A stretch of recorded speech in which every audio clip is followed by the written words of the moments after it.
Harka fuune akkam jirtu daawwattoota keenya. Kun ETV Afaan Oromooti. ETV'n Afaan Oromoo marii isaa kan guyyaa har'aatiin haala Itoophiyaa fi biyyoonni ollaa ishee nageenya isaanii eeggataa wal wajjin guddachuu danda'an akkasumas garaagarummaan yookaan waldhabdeen isaan gidduutti yeroo uumamu humnaan osoo hin taane mariidhaan haala isaan furachuu danda'an irratti kan mari'annu ta'a.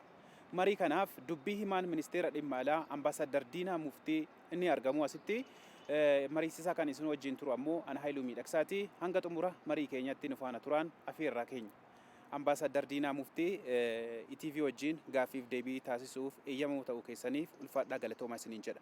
Isinis galatoomaa waa'ee naaf affeertaniif hin jedha. Hayyee mee hariiroo Itoophiyaa fi biyyoonni ollaa ishee kaleessaa fi har'a qaban akkamitti ilaaltu akkamitti gamaggamtu? Galatoomaa hariiroon Itoophiyaadhaa fi biyyoota ollaa jidduu jiru wanta yeroo dheeraa seenaa dheeraa qabu. Waan gugurdaa lamarraa bulqa. Tokko uumama irraa bulqa jechuun biyyoonni ollaa Itoophiyaa jiranii fi Itoophiyaan jechuudha. Wal fakkeenya baay'ee qabu. Uummatni isaanii wal fakkaata. Afaanii wal fakkii jira. Aadaadhaan wal fakkii jira. Amantiidhaan wal fakkaatu. Kana jechuun yoo ibsame biyyoonni Itoophiyaa keessa jiran lammiiwwan Itoophiyaa ollaa keessa jiru. Fakkeenyaaf Keeniyaa waggaa fudhanne uummanni Booranaa Itoophiyaa keessa jiran uummata Oromooti.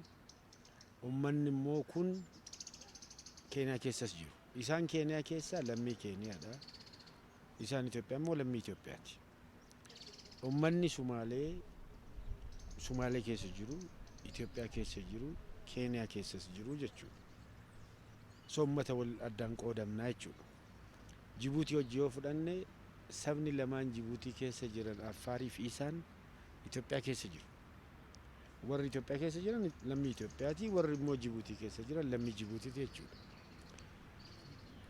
Suudaanis yoo fudhanne akkas.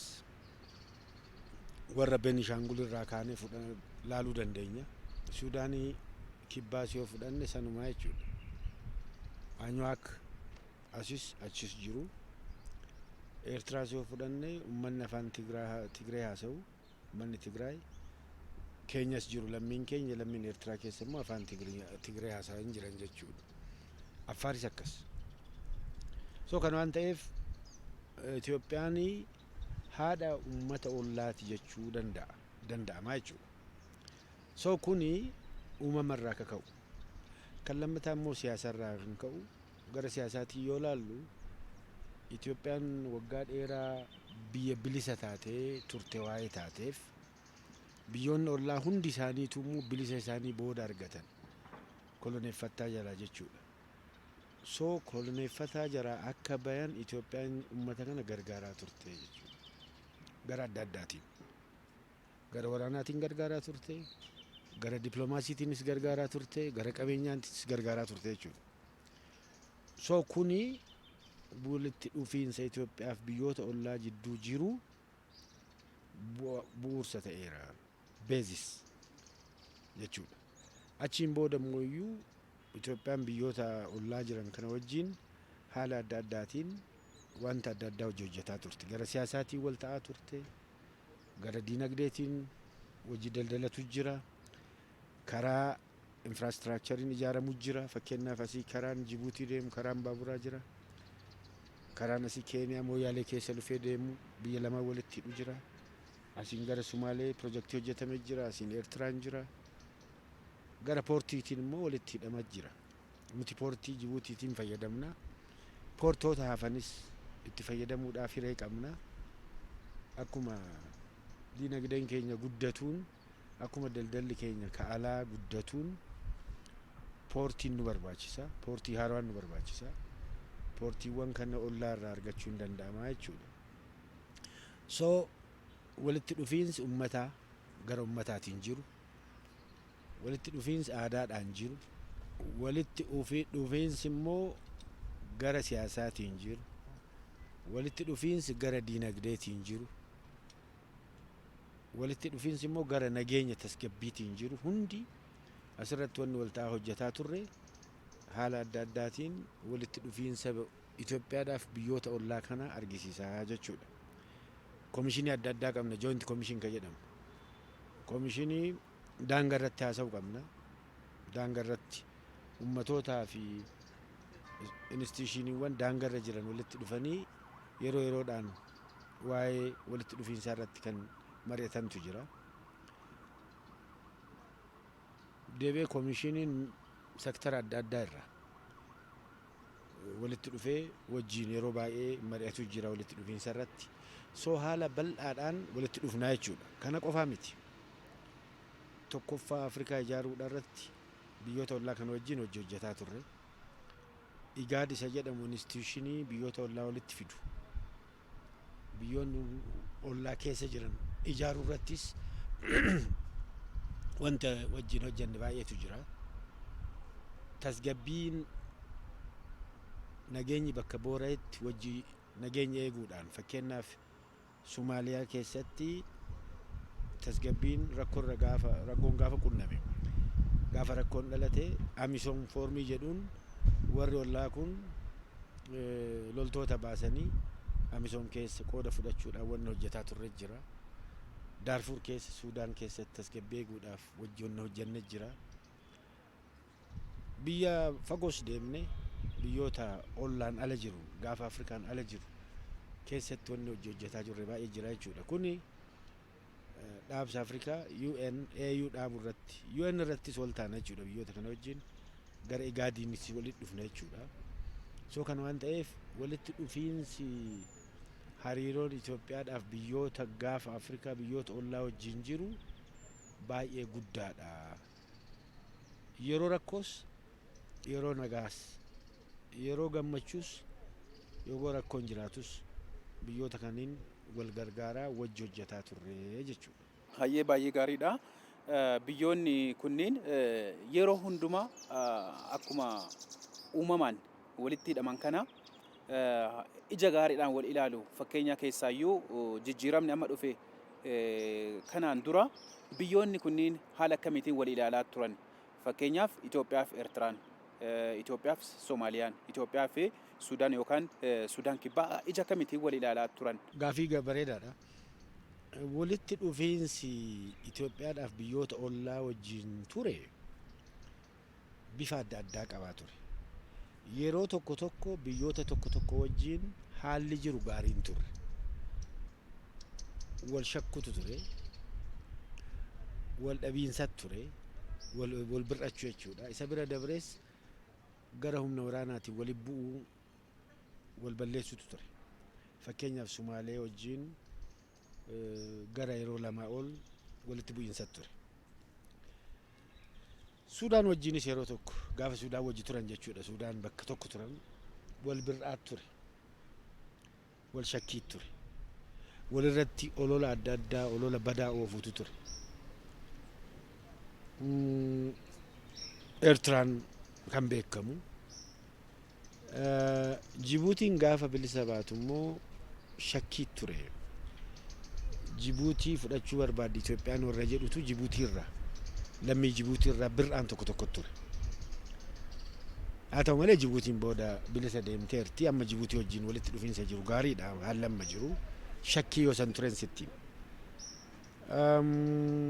Keeniyaa qofa wajjin seenaa Keeniyaatiif Itoophiyaa walitti dhufiinsa jidduu keessatti walitti bu'iinsi ifaa ta'e hin turre haala gaariitu ture. Wal fakkaata yeroo hundaa jechuudha. Keeniyaa malee Eertiraa wajjinis akkuma beekamu lola baay'eetu odoo Eertiraan bilisa hin bahin duras lola baay'ee deemaa ture.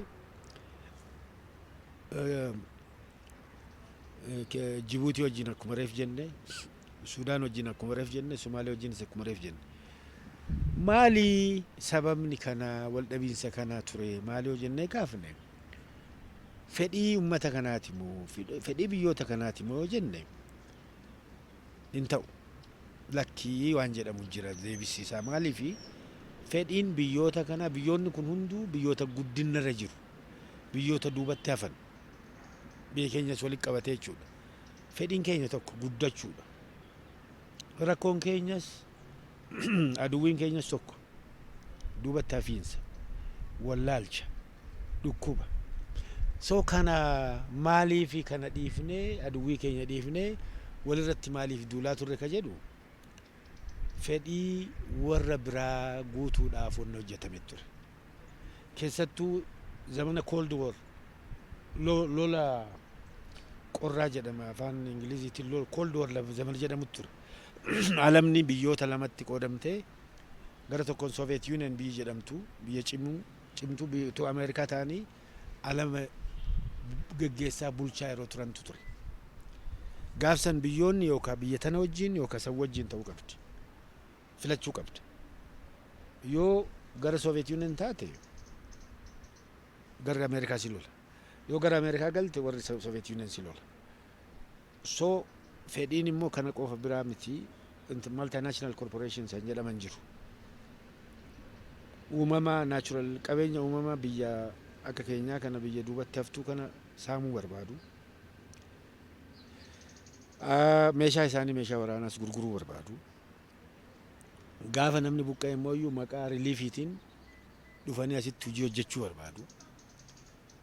Wanta adda addaa hojii qabu. So hojii adda addaa kana fedhii adda addaa kana daldala adda addaa kana hojjechuudhaaf biyyoota kanneen walitti buusuu qaban. So biyyoonni kun by and large biyya keenya qofaa miti nuuf ollaa qofaa miti biyyoonni biraas biyyoonni duubatti hafan irratti walolaan turan biyyoota warra biraattuu walitti buusaa ture jechuudha. Nus akkas ture. Gaafa Somaalee wajjin yeroo lama wallolleen siin jedhe reefi gaaf tokko Soviet Union Somaalee duuba turte. Gaafa biraa immoo nu wajji turte. Gaafa Ameerikaan achi dhaqu Soviet as dhufte. Gaafa Soviet achi dhaqu Ameerikaan as dhufte. So akkasitti kaampii Cold War gaafsan Cold War in akkas ture. Sun amma dabreera. Ammaan kana biyyoonni rakkoo akkasiin qaban. Cinqee akkasiin qaban. Gooftaa lama keessaa tokko filachuun qaban. Influensiin hafee jechuumooti. Jira ammas influensiin fedhiin hin jira.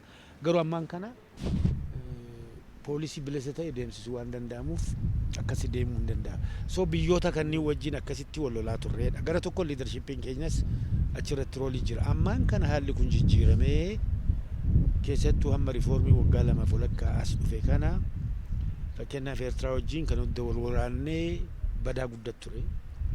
Wal fixiinsa guddat ture. Wal dhabbii guddat ture. Eertiraa wajjin araaramneerra. Biyyoota kaawwan wajjin walitti dhufiinsi jiru cimeera. Keeniyaa wajjin walitti dhufiinsa gaarii qabna. Sumaaleenis yeroo kana waliinsa durii san isa seenaadhaaf kennine ammaan kana Sumaalee wajjin hara gaariidhaan hojjetaa. Mootummaan Sumaalee keessatti akka dhufu, mootummaan cimaan akka dhufu, tasgabbiin Sumaalee keessatti akka argamu gaheen Itoophiyaan taphataa jirtu ammaan kana guddaadha, olaanaadha. Humna waraanaa qofa erginee achitti dhiigaan qofa Sumaalee gargaaraa turre hagas guddu jechuudha. Sudaan keessas nageenya akka dhufu roolii muummichi ministeeraa Dr. Abiy taphataa turan ni yaadatamu. Waggaa tokkoon guunne uummanni Sudaan haala gaariitti isa dinqisiifatee galata guddaa galchaa ture. Wanta irra ta'e amma haa ta'u malee. Warra amma kan godhan kun wanta san irraanfatanii waan taane keessa warra burjaa'aa jiru. Isa booda haasofna garuu ammaan kana haalli Itoophiyaa fi biyyoota ollaa jidduu jiru gaariidha. Cimaa dhufee jira. Fedhii ummataatiin wajjin wajji deemuu danda'a. Nu barbaachisas akkas yoo taane guddachuu dandeenya. Akkas yoo taane rakkoo keenya bira dabruu dandeenya. Akkas yoo taane hiyyummaa keenya immoo duubatti hambisuu hiyyummaa bira dabruu dandeenya. Akkas yoo taane guddachuu dandeenya wanta jedhu irratti waan deemameef haalli amma jiru gaariidha jechuudha. Haalli addunyaan dur keessa turte beekamaadha. Garee adda addaa ijaarameeti. Akkaataa saniin haalli ture ni yaadatama. Garuu qabatamaadhumaan erguma mootummaan Adwaayiidhaan hoogganamu waggoota 30 darban keessatti lolli Itoophiyaa fi Eertiraa gidduu ture ni yaadatama. Walitti bu'iinsa darbee Somaaliyaa wajjin ture ni yaadatama. Baay'ee ta'uu baatullee sadarkaa fuul iskeelii wariidhaan ta'uu baatullee Sudaan kibbaa fi seenanii wanti hojjetamu jira. Isaan kunniin rakkoo keenya ta'uu danda'a yookaan rakkoo biyyoota kanneenii ta'uu danda'a. Imaammataan haalli ittiin akkuma isin dura kaasaa turtanii imaammata irra taa'ee haala institutionalizii ta'eeti haalli biyyoonni kunniin wal wajjin hojjetamu hin turre. Imaammanni keenya hammam sakatta'amee jira. Isa kana biyyoonni kunniin tasgabbiidhaan wal wajjin akka hojjetan gidduu keessatti maaltu ta'aa ture. Amma hoo erga even hamma jijjiiramni kun dhufee asitti illee haala qabatamaa ta'e imaammata kanneen sakatta'anii biyyoota kanneen wajjin guddachuudhaaf wanti turee fi wanti amma deemaa jiru. Yaanni poolisii alaa Itoophiyaa ifaadha. Ollaa irratti fedhii jiru ifaan kaa'eera. Warra ollaa achi jirus warra Afrikaa wajjin akkamitti akka hojjetamuu qabu ifaan kaa'ameera. Awurooppaa wajjin, Ameerikaa wajjin, Eeshiyaa fi Awustiraaleeshiyaa wajjin maali fedhii hin qabnu, maal hojjechuu qabna, yeroo gabaabaa keessatti, yeroo dheeraa keessatti wanta jedhu akka gaariitti kaa'ameera. Garuu haala jiru wajjin daayinaamizimiin waa'ee jiruuf wanti sun rivaayizdi ta'uu qaba wanta jedhu hin qabna. Innis ta'aa jira. Garuu walitti dhufiinsa biyyoota lamaanii yookaan biyyoota sadiinii maltilaateraal ta'es baayilaateraal tolchuudhaaf wanti barbaachisu fedhiin kee qofaa miti. Akkuma jedhamu it needs two to tango. Sirbuudhaaf nama lama barbaachisa yookaan nama sadi. Nam tokko adda sirbuu hin danda'u. Fedhiin keenya qofa hin ta'u. Hojjetuu hin danda'u, mirkanaa'uu hin danda'u adda isaa. Garuu bu'aa qaba. Hin barbaachisa. Fedhii kee kaa'uu qabda. Fedhii kee irratti hojjechuu qabda. Wanti tokko tokko irratti saksiid taata. Wanti tokko tokko irratti saksiid hin taatu ta'a. Fedhiin warra biraas hin barbaachisa. Akkuma reefsiin jedhu ammaan kana waa lama. Tokko haala keessaatiin ka'ee rakkoon si qunnamuu hin danda'a. Biyyoonni sun liidarshiippiin isaanii fedhiin isaanii maalidha? Liidarshiippiin sun bu'aa uummata isaanii akkamitti fudhatu? Liidarshiippiin sun influensii alaarraa hammam bilisa wanta jedhu kaasuu qaba. Liidarshiippiin biyyoota akka keenyaa biyyoota guddataa jirturraa yeroo baay'ee influensii adda addaa jala bu'a. Liqiidhaan maallaqaan influensii jala buusuu dandeetta. Teknooloojii laatuudhaan influensii jala buusuu dandeetta. Gara siyaasaatiin gara yoo barbaachise gara humnaanis biyyoonni humna qaban biyyoonni si caalan haala adda addaatiin influensii jala si buusuu danda'u jechuudha. Absoluut gara ta'een walqixxoomni hin jiru biyyoota jidduu. Akkuma humna keetii, humna kee ikoonomiitiin, humna kee siyaasaatiin, humna kee kooshinii keessa jiruun intrastii kee alaas eeggachuu dandeetta jechuudha. So normally foorantiniin kee piroojekshinii humna kee keessaati. Keessa cimaa yoo taate, ikoonomikali yoo cimte, politikali yoo cimte, sekuritiin kee yoo cime, kooshiniin kee yoo cime, naashinaal paaworiin keessaa yoo cime, naashinaal paaworiin kee piroojeektii gara ta'a adda addaatiin ta'uu danda'a. Tokko foreign policy jechuudha. Biyya biraas influensii godhuu dandeetta. Maaliif wanta ati forii gootu maatar godha jechuudha. So kana waan ta'eef nutis gara keenyaan wanti fedhiin isaa jiraatu malee wanni tokko tokko ammas wanti si dhaabu wanti speedii kee suuta akka deemsi godhu yeroo tokko tokko immoo fedhii kee immoo akka hojiirratti oolchine wanti si godhu jira jechuudha. So rakkoon asiif achis biyyoota ollaa wajjin mul'atuu hin danda'a jechuudha. Fakkeenyaaf lakkoo amma akka Suudaan wajjin uumame kan. Ammas yoo ilaaltes rakkoon Suudaan wajjin uumame kun itti deebina. Akkuma isin dura kaasaa turtan Itoophiyaan biyyoota ollaa ishee hunda wajjin uummata afaan, aadaa fi eenyummaa wal fakkaatu qabdudha.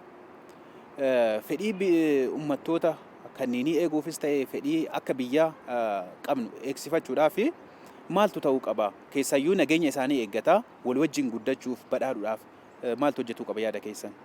Tokko biyyoota ollaa kanneen wajjin fedhiin isaanii maalidha wanta jedhamu addaan bahee kaa'amuu qaba.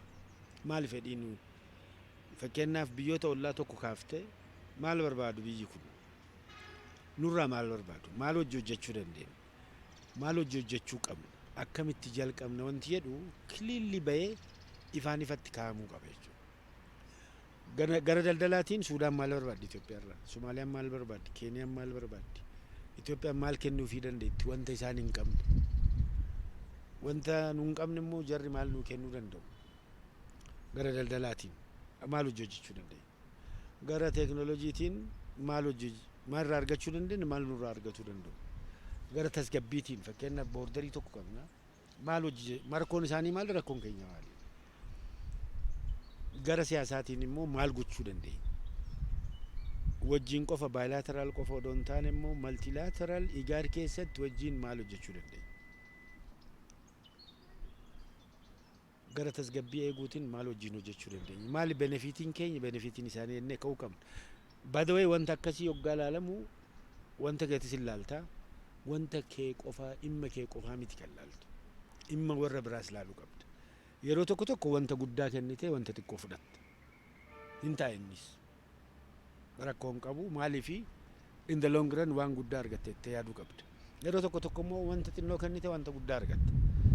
So akkas calculate gootee yeroo hunda immoo 50% ta'uu hin danda'u.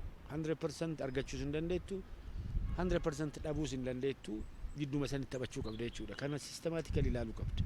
Har'a hamman argadhee boru ammas argachuu danda'a. Akkasitti maximize godhee fedhii koo guddisee biyyoota kana wajjin walitti dhufiinsa cimsuu dandeetti. Akkasitti calculate gootee hojjattee fedhii isaaniis laaltee walitti dhufiinsa jalqabuu qabda jechuudha.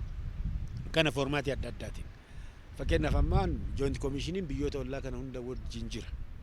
Joint commissionii kana keessa ministeerota adda addaa fakkeenyaaf ministeerri baroomsaa ta'uu danda'a, ministeera qonnaa ta'uu danda'a, ministeera daldalaa ta'uu danda'a, ministeeronni adda addaa, sektariin adda addaa, bulchoota immoo warra bulchaa boordararra jiran. Fakkeenyaaf Keeniyaa wajjin yoo ta'e bulchaan Kibbaa, bulchaa Oromiyaa, akkas Beenishaangul maal gootee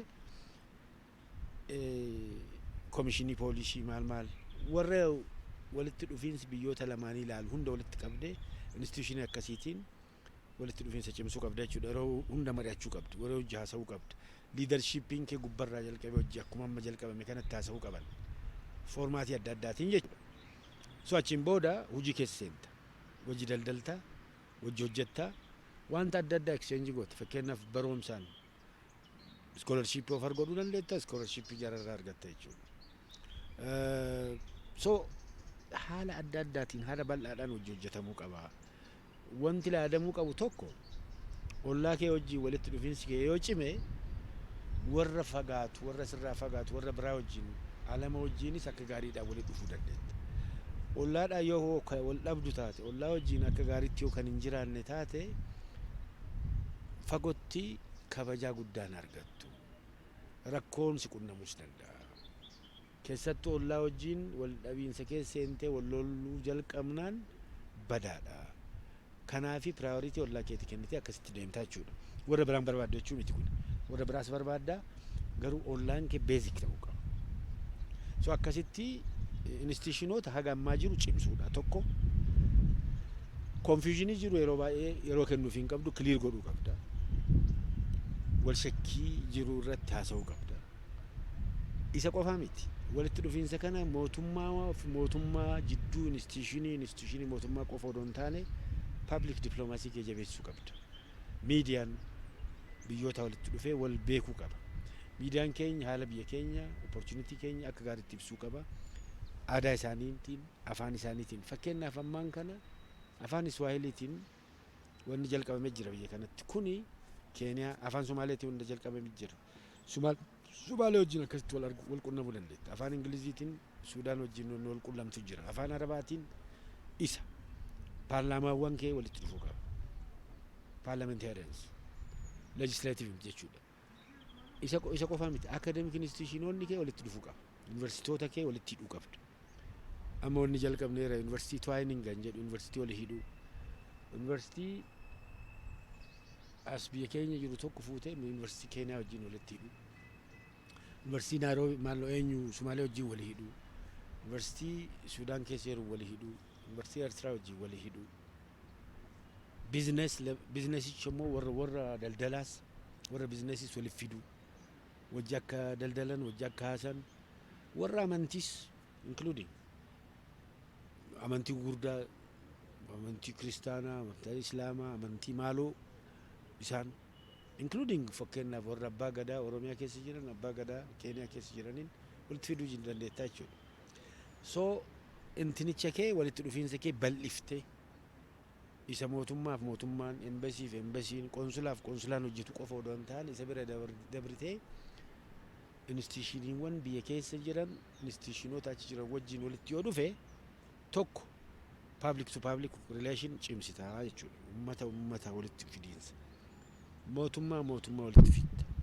Bizinesiif bizinesii walitti fidda. Miidiyaaf miidiyaa walitti fidda.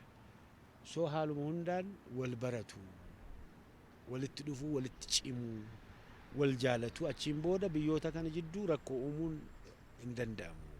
Walitti dhufiinsa akkasitti cimuu danda'a jechuudha. Isuma rekomandii godhu. Hayyee baay'ee gaariidha. Gara haala yeroo Itoophiyaa fi Suudaan itti darbinuti.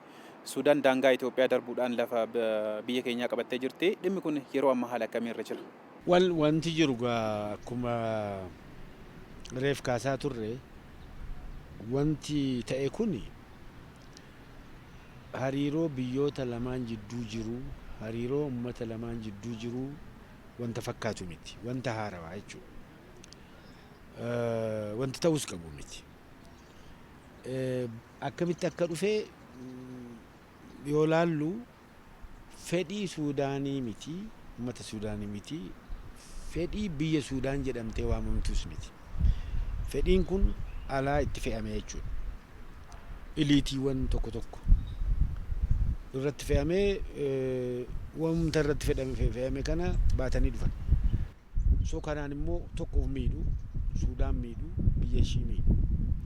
Haala jiruun Itoophiyaan fuula isii gara biraa olaantummaa seeraa kabachiisuudhaaf Itoophiyaan gara Tigraay fuula isii gara galfachuu ilaalaniiti qaawwi argameedhanii warroonni ajandaa Itoophiyaa dadhabsiisuudhaaf barbaadan yeroon amma caaluun qabu yeroon kun gaariidha jedhaniiti seenan. So ammallee haaluma saniin jiru wanti nu amma jennu ammas deebifnee ka jennu tokko jarana adaraa Suudaan, adaraa seenaa biyyoota lamaan jidduu jiru, adaraa biyya Afrikaa gaanfa Afrikaa, adaraa tasgabbii, adaraa nageenyaa wanta hojjetan kana seeraa miti seeraan alaa dhiisa isinitti hafu jedhaa jirra gara adda addaatiin. Saayibboota isaaniittis kanuma himaa jirra, ambaasaadaroota isaaniis kanuma itti himaa jirra, alamattis kanuma himaa jirra. Isin hin baasu waan daangaa yoo taate kana duraa isaa ture. Instituushinii sadii maal ta'u komitee adda addaatu ture. Komitee saniin akkuma dur jalqabnetti haafidhu gara nagaatti adeeminu gara duritti adeeminu jedhaa jirra. Kanuma wanni amma ta'aa jiru hin dhaga'anii jennee dhaabdannaa gaaf tokko garuu ammaan kana wanti bakka sanii socho'ee wanti haarawaa sitti himu hin jiru. Amma isin jettan kana fedhii Suudaan ta'uu dhiisuu danda'a, fedhii qaama biraa ta'uu danda'a garuu loltoonni isaanii biyya kana seenaniiti lafa daangaa biyyattii keessa seenanii darbanii jiranii kana callisanii ilaaluun sirriidha jechuun kiyya dippiloomaasiidhuma qofaan furra jedhaniiti birmadummaan biyyaa yommuu hammame obsiisa daangaan isaa hammami?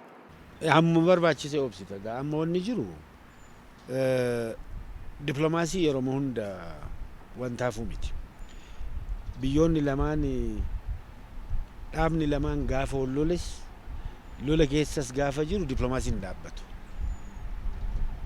Hin haasofnaa lola dhaabnee haasofnu nagaan haa hiinnu wanti jedhu kun seeruma. Seerri dippiloomaasii kanuma gaafata. Ammas wanni jedhaa jiru kan wanna haarawaa miti. Isin as seenuun seeraan alaa. Hin haasofnaa garuu bakka sanitti deebi'aa ka jedhu jira. Hamma yoomii jennaan hamma barbaachisu qofa. Wanni hundi hamma barbaachisu deemta. Ati nyaata yoo nyaattu haguma quuftu nyaattaami?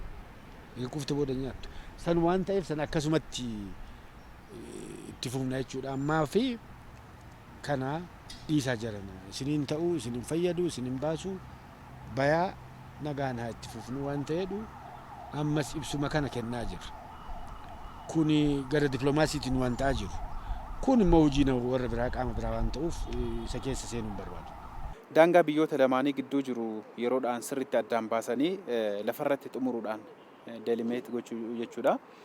Maaliif dadhabame akka isin dura kaaftanii koomishiniiwwan daangaa waloo kan jedhamu kun yoo jiraate amma waggaa gara 100 tureera daangaan Itoophiyaa fi Sudaan gidduu jiru kun bifa mariitiin kan deemaa ture.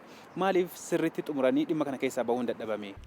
Wanti kana ta'e fedhiin hin jira, waliigaliinsi hin jira, daangaa keenya akka gaariitti xumuruu qabna ka jedhu.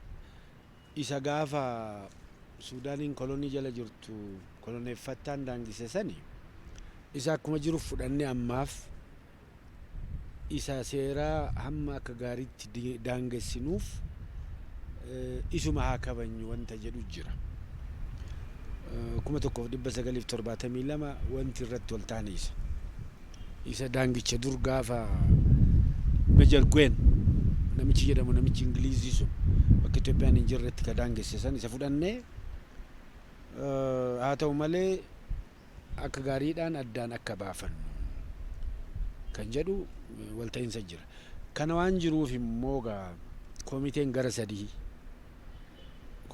sadii taatu haga sadii taatu uumamtee biyyoota jidduu jirutti jechuudha. Dhaabbattee komitichi sun haasaa ture. Progressiinis jira garuu hin xumuramne maaliifi wanta adda addaattu ka'a yeroo adda addaa biyyoota lamaan keessatti yeroo tokko biyyoota Sudaan keessatti jeequmsi adda addaa akkuma argine hin dhalata. Inni wanta kana hin dhaaba jechuudha. Maaliif biyyoonni priority wanta biraatiif waa'ee kennaniif jechuudha. Biyya keenyattis wanti akkasii yeroo tokko hin dhufa jechuudha. So kanumaaf malee lafumarra harkifatu ture. Wanti sun komitichi sun yeroodhaa fi hin dhumne lafarra harkifatamu ture. Kun immoo fedhiidhaa fi humna biyyoota lamaaniitiin ala waan ta'een jechuudha. Haala biyya keessatti dhalatuun yeroo adda addaa fookasii liidarshiippii wanta biraa irra ta'eeti akkasitti wanta ture.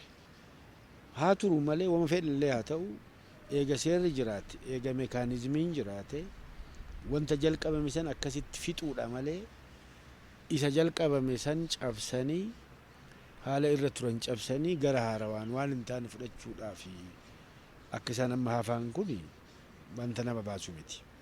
Wanta ammas itti himaa jirru kanuma. Kuni taajjabbirra si buusa malee wanti fayyadu miti. Maaliifi wanti akkasii hin jiru. Humnaanii lafarratti lafti kun kooti jettee keessattuu gaafa biyyi ollaa keetii wanta biraa irratti xiyyeeffate si amanee achitti si dhiisee daangaa irratti si dhiisee daangaa keessan akka namni hin seenne wanni badaan akka hin seenne jedhee addaan gaafa deemetti jechuun ollaan kee dhimmi wayii qunnamee bakka biraa bakka deemetti mana isaa bantee algaa isaa irratti baatee mana isaa keessatti waa baballeessuun kuni gara mooraaliitiinis gara seeraatiinis gara aadaatiinis garuma hundaan wanta nama baasu miti. So kanuma waan namatti simaas jirru kana dhiisa kun isin hin baasu kun seera alamaatiinis ala seera walitti dhufiinsa biyyoota bituunis ala seera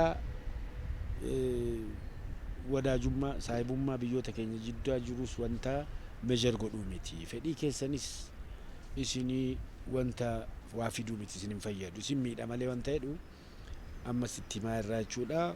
Sababa adda addaatiin wanti sun odoon xumuramiin ka ture jechuudha. Haa ta'u malee akkuma jedhamu hafuurraa turuu wayyaa akka jedhamu let that never jedhama faranjiin ammas yoo taate hin dhaqqabdaa wanta dabree miti. Rakkoon nageenyaa biyya keenya keessa jiru hammam nu saaxilee jira keessayyuu akkuma isin dura kaasaa jirtanii olaantummaa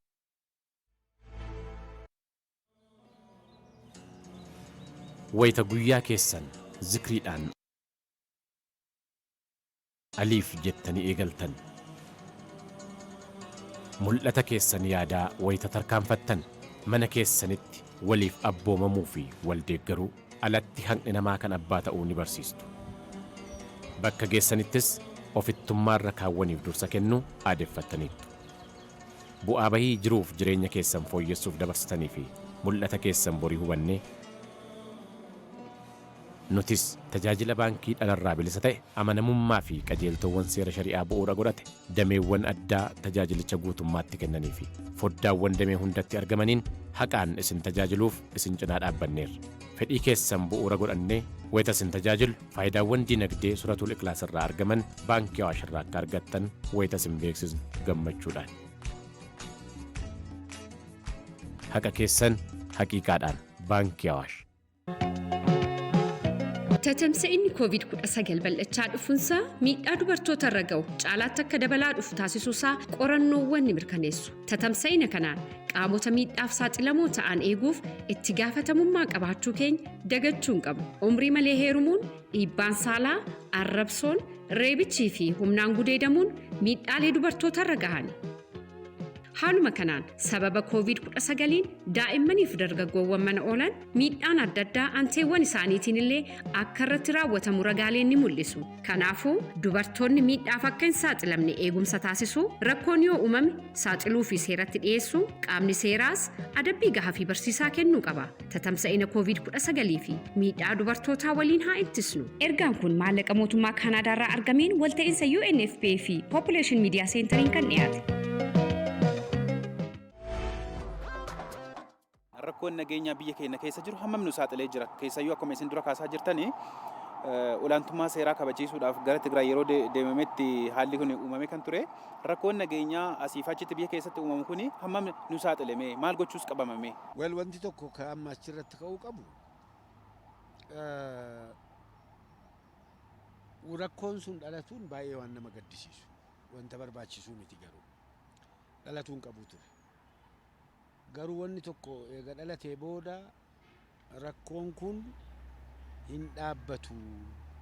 Rakkoon kun ammaan booda gaanfa Afrikaa hunda hin liqimsa. Itoophiyaas fundamentally hin jeeqaa. Itoophiyaa alas gara biraa deemee biyyoota gaanfa Afrikaa hunda as keessa seeneeti ammaan booda rakkoodhaan lafti sun riijiniin sun jedhanii warra eegantu jiru. Kan ammoo ka eege fedhii adda addaatiin.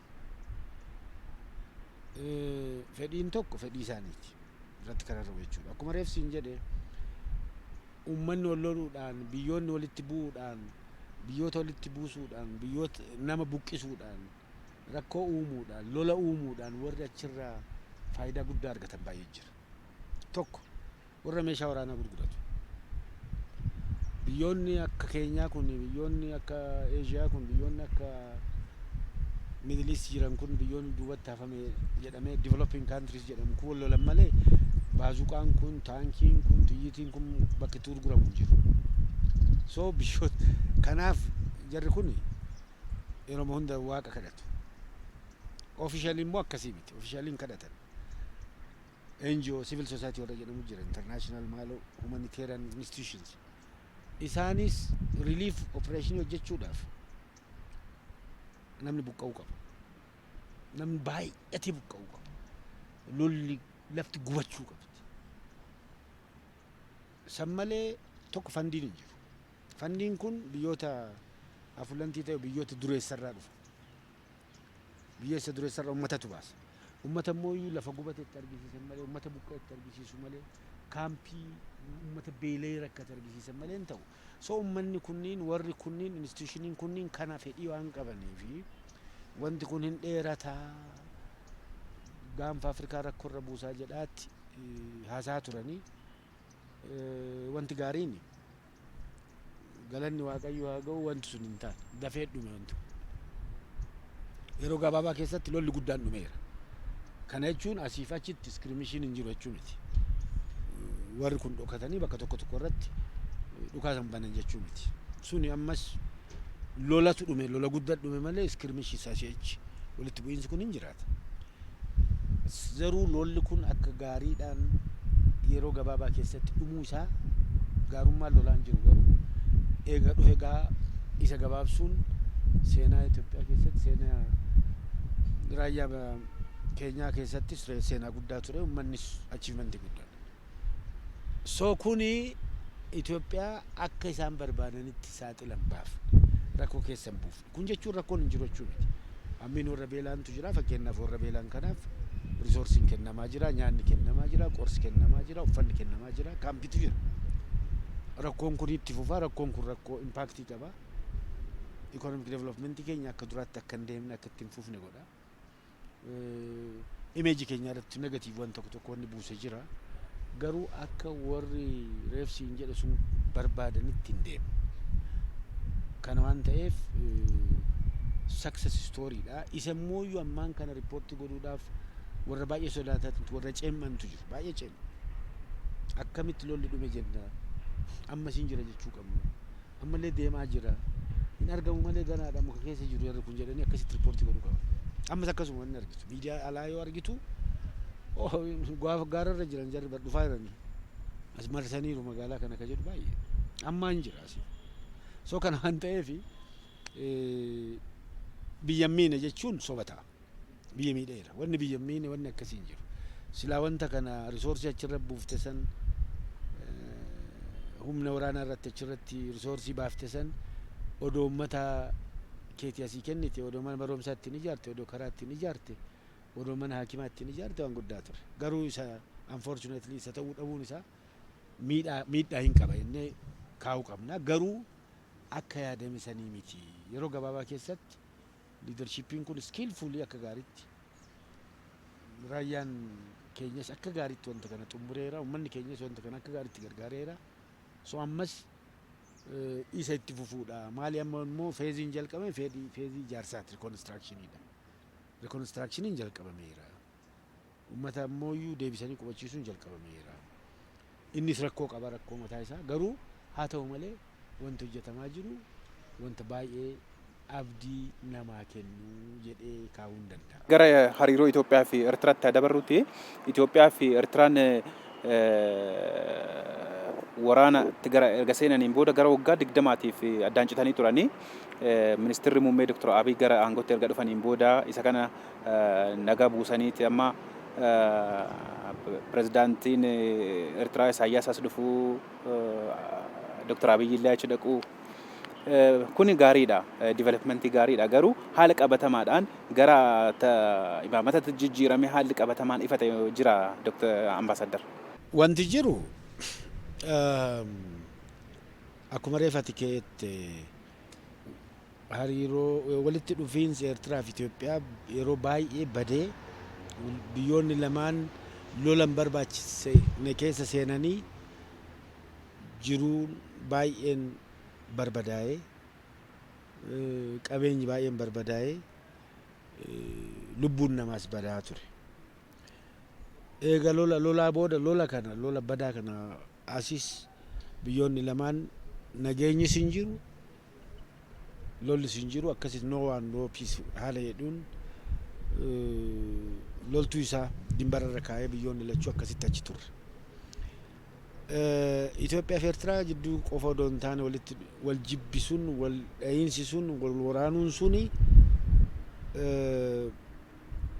warra Eertiraa wajjin dhaabbatan, biyyoota Eertiraa wajjin dhaabbatan akka nu shakkan godheera. Biyyoonni wajjin dhaabbatan immoo akka Eertiraa shakkan godheera. So kuni fedhii keenyaan alas haa ta'u malee wanta nu fayyadee miti. So kana chaaptaricha kana cufuun, chaaptaricha bushaa kana cufanii haalli sun akka jijjiiramu godhuun gara diplomasiitiin isteeppii guddaadha. Rifoormii gara diplomasiitiin dhufe keessaan isa guddaa tokko isa. Rifoormii keessatti gara diplomasiitiin waggoonna guddaan achievementi guddaa ture ka leadershipii Dr. Abiy jalatti dhufe gara diplomasiitiin wanti guddaan tokko isa. Taarika badaa, chaaptara badaa haala gaariidhaan cufame jechuudha. Kuni bu'aan inni qabu guddaadha. Tokko wal shakkiin ture hin bada. Lamuu hujiin ala risoorsiin achi xarafarratti daanga irratti keettee 24 hours surveillancein ati deemsiftu sun hin hafa. Expensiin sun hin dhaabbata. Sadaffaa gara diplomasiitiin Eertiraan maqaa keenya alatti balleessitu immoo maqaa Eertiraa alatti balleessaa oolla sun hin dhaabbata. So kana waan ta'eef achiimantii guddaadha jenneedha kan fudhachuu qabnu jechuudha. Gara dippiloomaasiitiin inni chaaptarii guddaadha. Garuu ammaan booda prospektiin jira. Prospektiin jiru maalidha? Wanta jalqabame cimsinee jechuudha. Saahibummaa jiru cimsinee achirratti gara diinagdeetiin, gara poortiitiin, gara daldalaatiin, garuma hundaan jechuudha. Walitti dhufiinsa cimsuudha. Kun immoo opportunitiin karaa waa'ee banameef hojjetamuu wanta danda'u ammas wanta karaarra jiru jechuu kooti. Baay'ee gaariidha. Mee dhiyeenya kanatti poortii Asabitti fayyadamuudhaaf hojiin jalqabamee jira. Inni kun faayidaa biyyoota lamaanii hammam eegsiseeti biyyoonni kunniin akka wal wajjin guddatan taasisame. Poortiin hojiin poortii jechuudha. Fedhiin poortii keenya guddataa wanta deemu. Akkuma diinagdeen keenya guddatuun fedhiin poortiis hin guddata.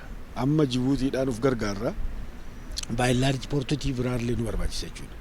So kanumaaf poortii Eertiraa ittiin fayyadamuu jechuun achirratti hojiin hojjetamee xumuramuun jechuun wanta guddaa ta'a diinagdee keenya gargaaraa jechuudha. Isa biraas nuufillee poortii biraas ilaaluu qabna. Maaliif poortii Somaaleetiin nuuf hin gargaarre? Maaliif poortii Keeniyaatiin nuuf hin gargaarre? Kun hundi prospektiin jira jechuudha. So kun maal irratti rarra'a? Nageenya irratti rarra'a. Biyyoota lamaan jidduu nageenyi waa'ee dhalateef benefiitiin biraas dhufee jechuudha. Benefiitiiwwan biraas kan amman argine adadaan kan mul'atu hin dhufaa jechuudha. Baay'ee gaariidha. Mee dhumarratti biyyoonni ollaa Itoophiyaa yookaan biyyoonni gaanfa Afrikaa kunniin akkuma dura kaasaa turreetti rakkoo nageenyaa isaan gidduutti uumamu mariidhaan furaa wal wajjii haala kamiin guddachuu danda'u wanta jiru bifa dhaamsaatiin. Wanta hin dhaamu tokko gaafa tokkummaan Afrikaa dhaabbatu liidarshiippiin Afrikaa maal yaadaa turanii maaliif Afrikaa biyya tokko kooneen dhaabnaan jedhu ture. Haala yeroo saniitiin hin danda'amu. Wanta kana suuta siyaasaadhaan waliif finnee, qabeenyaa waliif finnee, aadaa waliif finnee tokkummaa Afrikaa dhaabnaa. United States of Africa waan ta'edha kan jedhu ture. Yaada santuu moo'ee bahee jechuudha. So wanti hojjetame tokko regional economic institutions dhaabuudha. Fakkeenyaaf afoo keenyaaf ollaa keenyaaf IGAD wanta jedhamu. Gara warra kibba Afrikaa jiruuf SADC kan jedhamu. Southern African Development Council jedhamu. Warra olaanuu warra Maghrib jedhamu. ECOWAS warra West jiran ECOWAS kan jedhamu dhaabbate. Dura regional unity wan kun integrate godhanii gara adda addaatiin. Achiin booda isaan waliin dhufanii United States of Africa Afrikaa biyya tokko waan jedhu jira. Ammas nuti hireen nu qabnu tokko biyyoota ollaa keenyaa wajjin walitti dhufiinsa tasgabbii uumuu qofa odoo hin taane integreeshinii uumuu qabnaadha. Economic integration. Fakkeenyaaf Jibuutii wajjin amma gara baaburaatiin walitti dhufteerta, karaa lafaa walitti dhufteerta, aviyeeshiidhaan walitti dhufteerta. Biyyoota kaawwan wajjinis akkasitti economii kee integrate godhuudha. Amma free trade uumeera Afrikaa keessatti nagaa wajji daldalaa kan jedhu isa cimsuudha. So regionii kana economiidhaan walitti integrate godhuudha. Gaafa economiidhaan waliif fidde, gaafa aadaadhaan waliif fidde, fedhiidhaan gaafa waliif fidde, daldalaan gaafa waliif fidde achiin booda biyya tokko godhuun baay'ee laafaadha siyaasaadhaan. Achiin booda alaabaa kee kaaftee alaabaa tokkos dhaabuu dandeetta. Amma rakkoon hin jiru fedhii uummataatiin jechuudha. Amma garuu economic integration ichi jalqabame kana cimsuu qabna. Keeniyaa wajjin cimsuu qabna.